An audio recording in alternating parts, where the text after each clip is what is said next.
In 1967, world champion Muhammad Ali lost everything with a single sentence. His fortune, his fame, his career. Even his freedom was in danger, but he never bowed down. This is the story they tried to bury. A story of courage that shook America to its core. 3 years stolen from a champion's prime. 3 years that changed history forever. This is what really happened when Ali said no to war. February 1964. A 22-year-old fighter named Cassius Clay shocked the world by defeating Sonny Liston. The impossible had happened. A new era in boxing had begun, but this was just the beginning of his real fight. Nobody knew that this young champion would soon challenge not just opponents in the ring, but the entire American establishment. His greatest battle wasn't against any boxer. It was against a nation. The next morning, he announced something even more shocking. "My name is no longer Cassius Clay. I am Muhammad Ali." America wasn't ready for this. A black champion refusing his slave name. The controversy had just begun. Sports commentators condemned him. Newspapers called him a traitor. But Ali didn't care. He had found his identity, and nothing could take that away from him. The backlash was immediate and brutal. Ali joined the Nation of Islam. In 1960s segregated America, this was seen as pure rebellion. The media attacked him relentlessly. Former fans turned their backs. Death threats arrived daily. But Ali stood firm in his beliefs. "I don't have to be what you want me to be," he declared. This wasn't just about religion. It was about freedom, about choosing your own path, about refusing to be controlled by others' expectations. Then came 1966. The Vietnam War was escalating. Young American men were being drafted and sent to die in Southeast Asian jungles. Ali's number was called. The government expected him to serve, to fight for his country, but what happened next would shock the entire world. Ali made a decision that would cost him everything he had worked for, a decision that would strip him of his title, his license, and nearly his freedom. April 28, 1967, Armed Forces Induction Center, Houston, Texas. Ali arrived surrounded by federal agents and reporters. His name was called "Cassius Clay, step forward." The room fell silent. Everyone waited. One step forward meant Vietnam.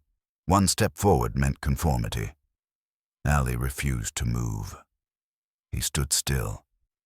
"I ain't got no quarrel with them Viet Cong," he had said earlier. That single act of defiance would echo through history. Within hours, the punishment began. The New York State Athletic Commission suspended his boxing license. They stripped him of his heavyweight championship title. Other states followed immediately. Ali was banned from boxing nationwide. His passport was confiscated.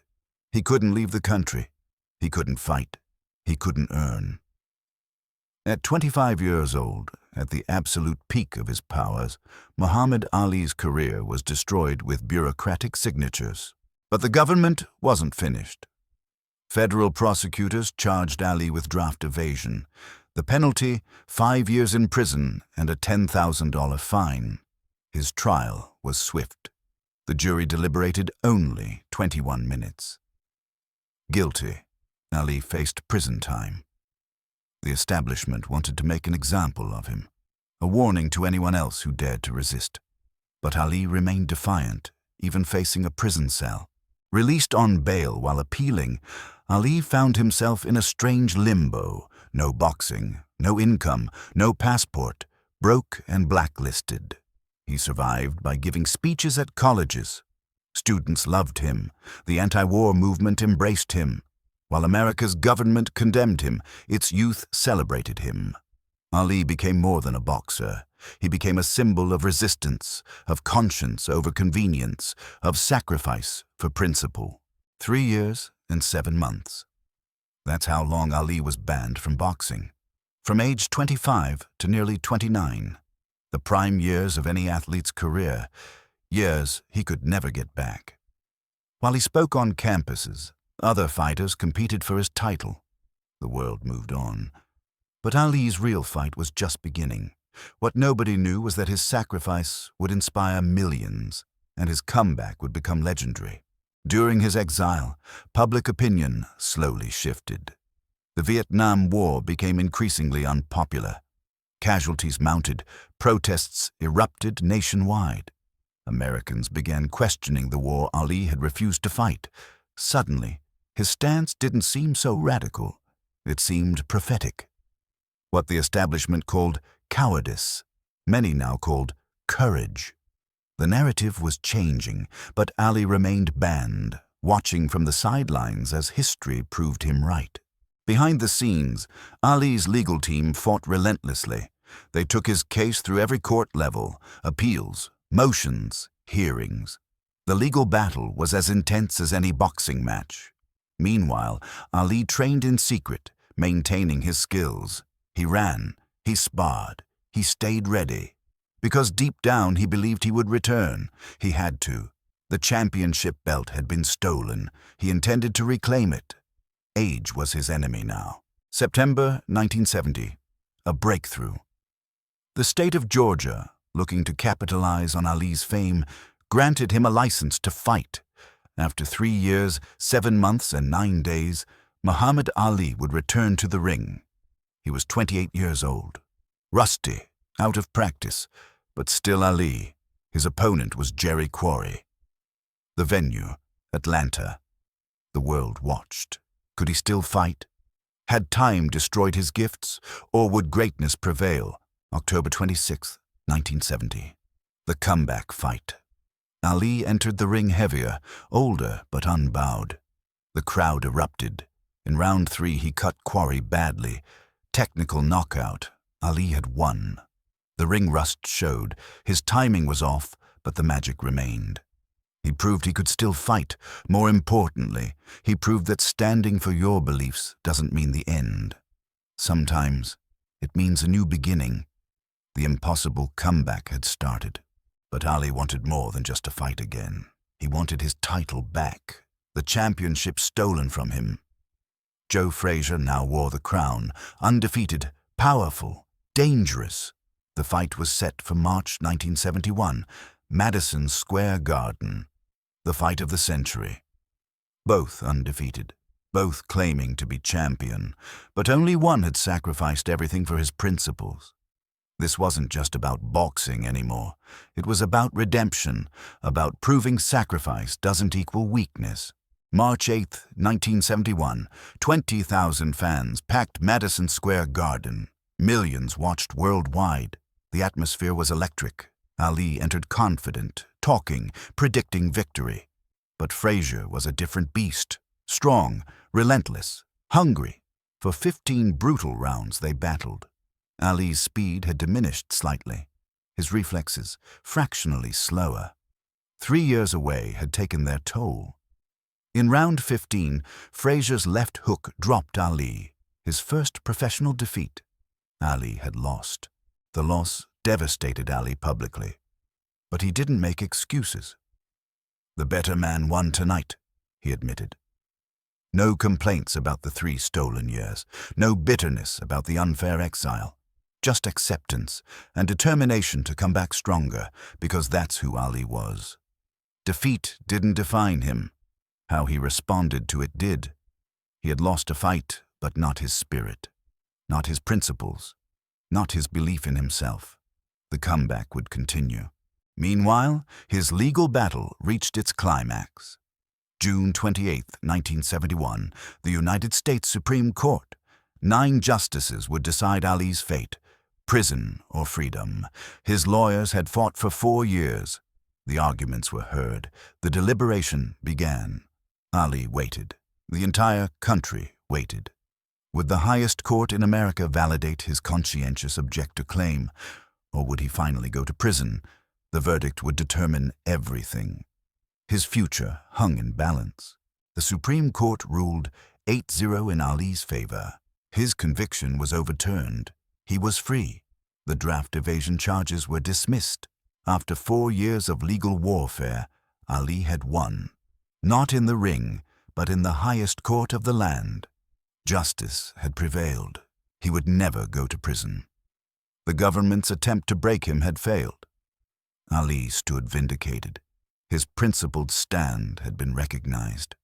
Freedom tasted sweeter than any championship ever could. Ali continued fighting.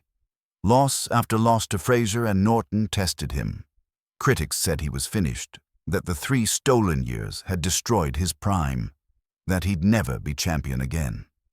At 32, most boxers are declining. Ali had already endured exile, legal battles, and defeats. But he had one more miracle left. One more impossible comeback. October 30th, 1974. Kinshasa, Zaire. Against undefeated George Foreman. Nobody gave Ali a chance. They were wrong. The rumble in the jungle. Foreman was younger, stronger, a devastating puncher. He had destroyed Frazier and Norton, the men who beat Ali. Foreman was the favorite, heavily. But Ali had a plan, the rope-a-dope. He let Foreman punch himself out, while Ali absorbed blows on the ropes. Risky, dangerous, brilliant. Round 8, Foreman was exhausted. Ali struck. Combination, knockdown, new champion. At 32, after everything, Ali had done the impossible again. The world erupted. Ali was champion again. 7 years after being stripped of his title, he had reclaimed it. Despite exile, despite legal persecution, despite defeats, despite age, he had proven that principles don't make you weak. That sacrifice isn't surrender. That standing for something matters more than winning everything. Ali had transcended boxing. He became a global symbol of resistance, courage, and redemption. The 3 stolen years hadn't broken him. They had forged him. Looking back, those 3 years represented something profound. The government tried to silence him, to make an example, to break his spirit. Instead, they created a legend. Ali's refusal to fight in Vietnam became one of the most significant acts of civil disobedience in American history. He sacrificed his prime, his income, his freedom. But he kept his soul. He showed that some things matter more than championships, more than money, more than fame, conscience, dignity, truth. History vindicated Ali completely. The Vietnam War is now widely considered a mistake. Ali's stance, once called cowardice, is now celebrated as courage. Universities offer courses studying his impact. Documentaries chronicle his sacrifice. He became more than the greatest boxer. He became one of the most important figures of the 20th century, not despite his refusal to fight in Vietnam. Because of it, his 3 stolen years gave him immortality. Paradox of sacrifice, losing everything to gain everything. But the stolen years had consequences Ali never anticipated. The exile kept him from fighting from age 25 to 29, prime years. The ring rust from that layoff meant taking more punches when he returned, absorbing more damage. Some doctors believe those 3 years indirectly contributed to his later Parkinson's disease. The punches he took because he was slower, older, rustier. The price of principle was higher than anyone knew. But would Ali change his decision? Never, even knowing the cost. In his later years, Parkinson slowed his speech and movements. The man who once floated like a butterfly now moved carefully, deliberately. But his eyes still sparkled with that same defiant fire. When asked if he regretted his stand against the draft, Ali's response was clear through trembling hands and slowed speech. "I would do it all again." The disease took his voice. It couldn't take his courage. Even silence spoke volumes about his character. 1996 Olympic Games, Atlanta.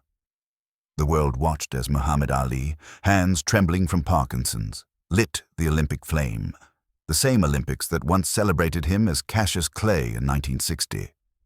Now, 36 years later, he stood before billions, shaking but unbowed. That moment became iconic, not despite his illness, but because of his courage facing it. He showed the world that true strength isn't physical. It's the refusal to surrender your dignity, your beliefs, your humanity. June 3, 2016. Muhammad Ali passed away at age 74. The world mourned. World leaders, celebrities, and ordinary people grieved together. His funeral in Louisville became a celebration of an extraordinary life. Thousands lined the streets. He was remembered not just as the greatest boxer, but as a champion of justice, courage, and human dignity. The 3 years they stole from him, they became his greatest legacy, proof that standing for truth matters more than titles. Today, Muhammad Ali's story inspires millions. Athletes cite him when taking social stands. Activists invoke his courage when facing persecution. His famous quotes echo through generations. "I ain't got no quarrel with them Viet Cong. I don't have to be what you want me to be." The man who views the world at 50 the same as he did at 20 has wasted 30 years of his life. Words matter. Actions matter more. Ali lived his beliefs, paid the price, and changed the world. Muhammad Ali lost 3 years, his prime, his title, nearly his freedom. But he gained immortality. He proved that one person standing for truth can shake the world. That sacrifice for principle isn't weakness. It's the ultimate strength. The government tried to silence him. Instead, his voice echoed through history. They stole 3 years from a boxer. He gave the world a blueprint for courage. That's the real story of Muhammad Ali, the greatest of all time, inside and outside the ring.